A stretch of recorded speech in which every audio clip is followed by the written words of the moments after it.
ಸಂಕಲ್ಪ ಗೀತೆ ಪದ್ಯದ ಪ್ರಶ್ನೋತ್ತರಗಳು. ಕೆಳಗಿನ ಪ್ರಶ್ನೆಗಳಿಗೆ ಒಂದು ವಾಕ್ಯದಲ್ಲಿ ಉತ್ತರಿಸಿ. ಪ್ರಶ್ನೆ 1. ಯಾವುದನ್ನು ಎಚ್ಚರದಲ್ಲಿ ಮುನ್ನಡೆಸಬೇಕು? ಉತ್ತರ: ಬಿರುಗಾಳಿಗೆ ಒಯ್ದಾಡುವ ಹಡಗನ್ನು ಎಚ್ಚರದಲ್ಲಿ ಮುನ್ನಡೆಸಬೇಕು. ಪ್ರಶ್ನೆ 2. ನದಿ ಜಲಗಳು ಏನಾಗಿವೆ? ಉತ್ತರ: ನದಿ ಜಲಗಳು ಕಲುಷಿತವಾಗಿವೆ. ಪ್ರಶ್ನೆ 3.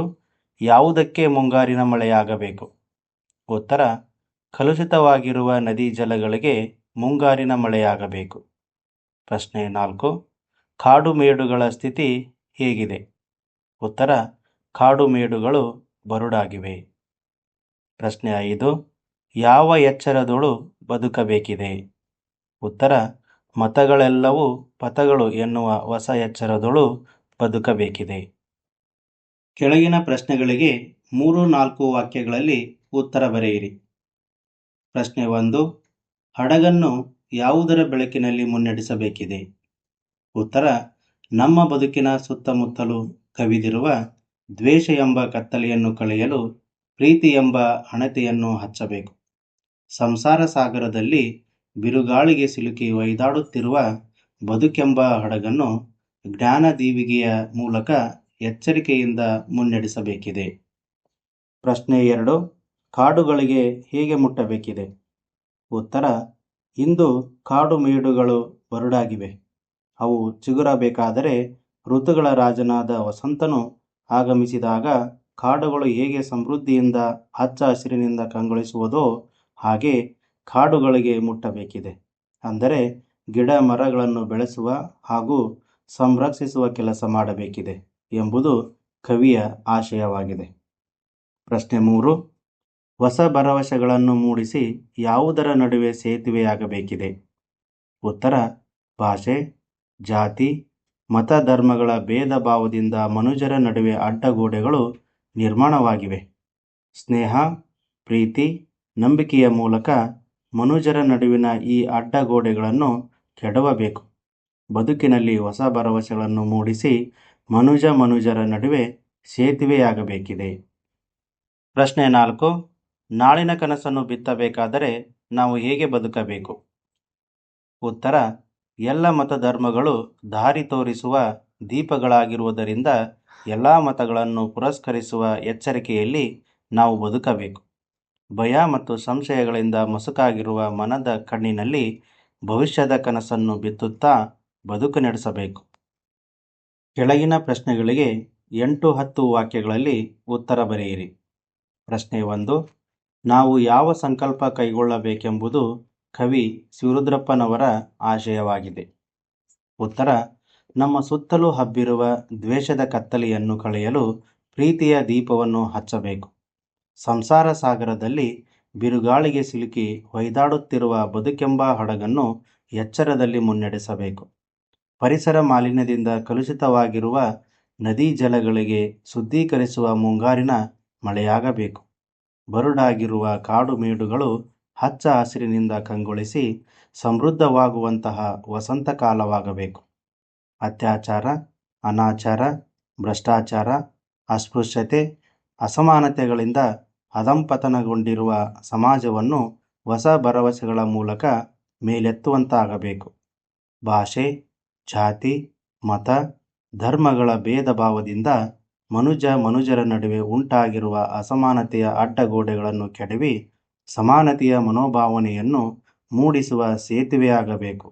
ಎಲ್ಲ ಮತಗಳು ಸಾಧನೆಯ ದಾರಿಗಳು ಎಂಬ ಎಚ್ಚರದಲ್ಲಿ ಬದುಕುವಂತಾಗಬೇಕು. ಭಯ ಹಾಗೂ ಸಂಶಯಗಳಿಂದ ಮಸುಕಾದ ಕಣ್ಣುಗಳಲ್ಲಿ ಭವಿಷ್ಯದ ಹೊಂಗನಸು ಕಾಣುವಂತೆ ಆಗಬೇಕು. ಇವೆಲ್ಲ ಆಗುವಂತೆ ದೃಢ ಸಂಕಲ್ಪವನ್ನು ಕೈಗೊಳ್ಳಬೇಕು ಎನ್ನುವುದು ಕವಿ ಜಿ.ಎಸ್. ಶಿವರುದ್ರಪ್ಪ ಅವರ ಆಶಯವಾಗಿದೆ. ಪ್ರಶ್ನೆ 2. ಸಂಕಲ್ಪ ಮತ್ತು ಅನುಷ್ಠಾನದ ಕುರಿತು ಕವಿ ಶಿವರುದ್ರಪ್ಪನವರ ಅಭಿಪ್ರಾಯವನ್ನು ವಿವರಿಸಿ. ಉತ್ತರ: ನಾವು ಜೀವನದಲ್ಲಿ ಪ್ರೀತಿಯ ದೀಪವನ್ನು ಹಚ್ಚುವುದರಿಂದ ದ್ವೇಷರಹಿತ ಸಮಾಜ ನಿರ್ಮಾಣ ಮಾಡಬಹುದು. ಬದುಕಿನಲ್ಲಿ ಎಚ್ಚರಿಕೆಯಿಂದ ಮುನ್ನಡೆಯುವುದರಿಂದ ಎಂತಹ ಸವಾಲುಗಳನ್ನು ಸಹ ಧೈರ್ಯವಾಗಿ ಎದುರಿಸಬಹುದು.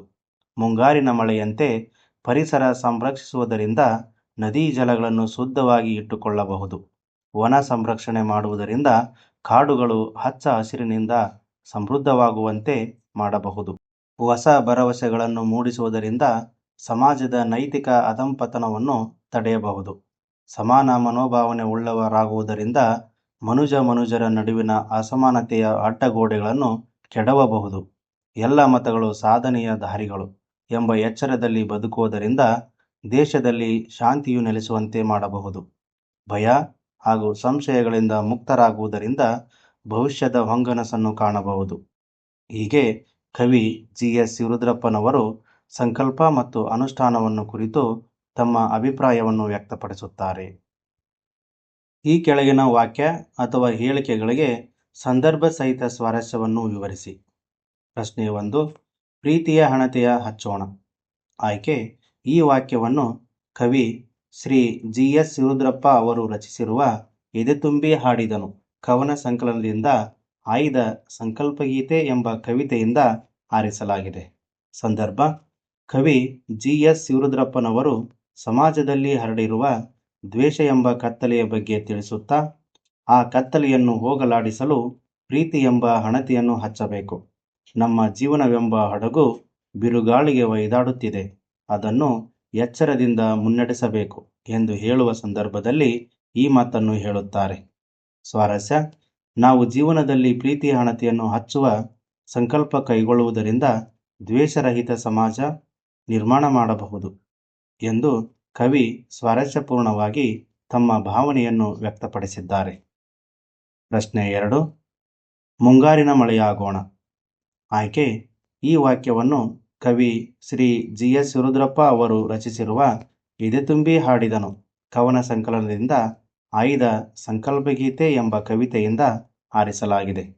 ಸಂದರ್ಭ: ಕವಿ ಜಿ.ಎಸ್. ಶಿವರುದ್ರಪ್ಪನವರು ಪರಿಸರ ಮಾಲಿನ್ಯದ ಬಗ್ಗೆ ತಮ್ಮ ಕಾಳಜಿ ವ್ಯಕ್ತಪಡಿಸುತ್ತಾ, ನದಿ ಜಲಗಳು ಕಲುಷಿತವಾಗಿವೆ, ಕಾಡು ಮೇಡುಗಳೆಲ್ಲ ಬರುಡಾಗಿವೆ, ಆದ್ದರಿಂದ ನಾವು ಮುಂಗಾರು ಮಳೆಯಾಗಿ ಜಲ ಮಾಲಿನ್ಯವನ್ನು ಹೋಗಲಾಡಿಸಬೇಕು ಎಂದು ಹೇಳುವ ಸಂದರ್ಭದಲ್ಲಿ ಕವಿ ಈ ಮಾತನ್ನು ಹೇಳುತ್ತಾರೆ.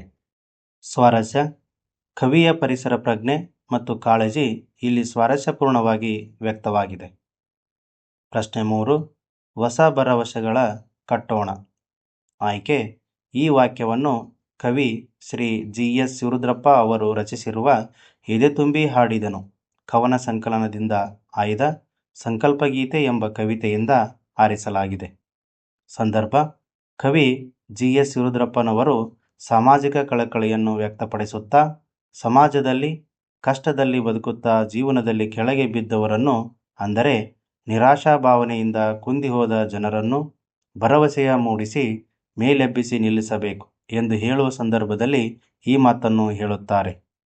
ಸ್ವಾರಸ್ಯ: ನಾವು ಹೊಸ ಭರವಸೆಯನ್ನು ಮೂಡಿಸುವ ಸಂಕಲ್ಪ ಕೈಗೊಳ್ಳುವುದರಿಂದ ಸಮಾಜದ ನೈತಿಕ ಅಧಃಪತನವನ್ನು ತಡೆಯಬಹುದು ಎಂಬ ಅಮೂಲ್ಯವಾದ ಭಾವನೆ ಸ್ವಾರಸ್ಯಪೂರ್ಣವಾಗಿ ವ್ಯಕ್ತವಾಗಿದೆ.